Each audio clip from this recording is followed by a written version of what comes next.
Hey guys, welcome back to the channel. I did a video a few days ago about the K&N air filter I installed, and I kind of touched on some of the videos I watched for about 2 hours about the filter. Regardless of whether or not the results were true, or they were actually gave you horsepower, throttle response and all that. I mean, $51 for something that may give you a little bit better throttle response, maybe a few more horsepower, because that's usually how it goes. There's a little bit you can tinker with your vehicle. Every little bit counts, they say. But I can definitely feel the difference in the throttle response.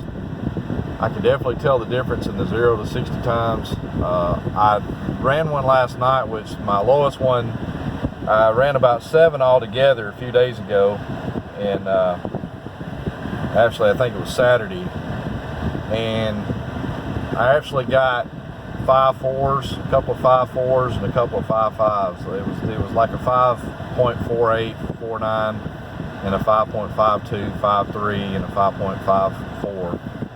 And then last night on the way to work, I just kind of stopped in the road, right before I got to my house, and ran this one, which that's kind of what I was running with the other air filter in there, the one that needed to be replaced, the OEM. And that's with the tire spinning and stuff. I didn't put it in sport mode or anything. That's just a flat run. But I could definitely, in my own opinion, and this is my own opinion, could tell a difference in throttle response. I could tell a difference in the time. I know a 0 to 60 time, and as far as my calculations goes and what I've read and what I've researched, that anything from a 0 to 60 that's a 6.0 and higher would be in the 14s, and anything from like a under a 6.0 would be considered a 13. So if you're looking at, you're running, let's just say before I was running like 5.56s and 5.57s, that's about a 1360 to a 1370. If I go off after changing the K&N air filter in there, I'm actually running a 5.54 and a 5.55. So that's the difference between a 1360 or 1370 or a 1340 or 1350, which in my opinion is a pretty good bit, especially if you're racing somebody or if you're racing the clock against the clock. But the $50-something I spent for it, in my opinion, it was worth it. It needed to be changed out anyway, and I really can't complain. It does. I do hear the sucking noise you get under the hood when you get in it. It just sounds like the old. Well, to me, I kind of like the old Quadrajet carburetors when you got in them. How it would make that. They had to make that noise, and I could definitely hear the noise sucking a lot of more air.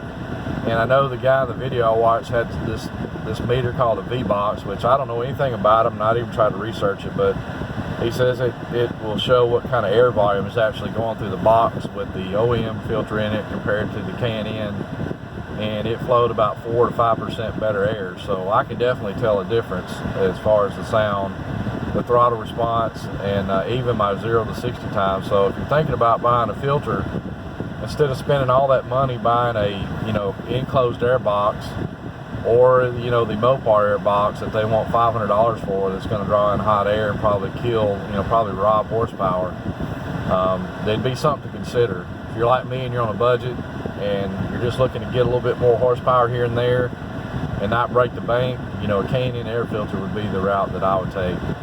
And I also touched on this is a 2013 Dodge Challenger RT. And I also touched on the Hellcat airbox not working, in a 2014 and below RT Challenger, 5.7 liters. And in this particular one, it will not work because the way the headlight system is set up in it. It does not have a plug that you can pop out of the secondary headlight. It actually has, it's actually made different. And I know a 2015 and up, you can buy a Hellcat airbox for cheap. Like, I've seen them as low as $70 to $100, and they're really easy to install, super easy to install, and you're getting the same results as if you were to buy like an AFE or a Corsa or something like that. And you're not drawing out hot air from the engine. It's actually pulling air out from when you're driving down the road. But anyway, something to consider, guys, and hoping this is informative or gives you a little information. that may help you make a decision. But anyway, peace out, guys, and I will see you in the next video.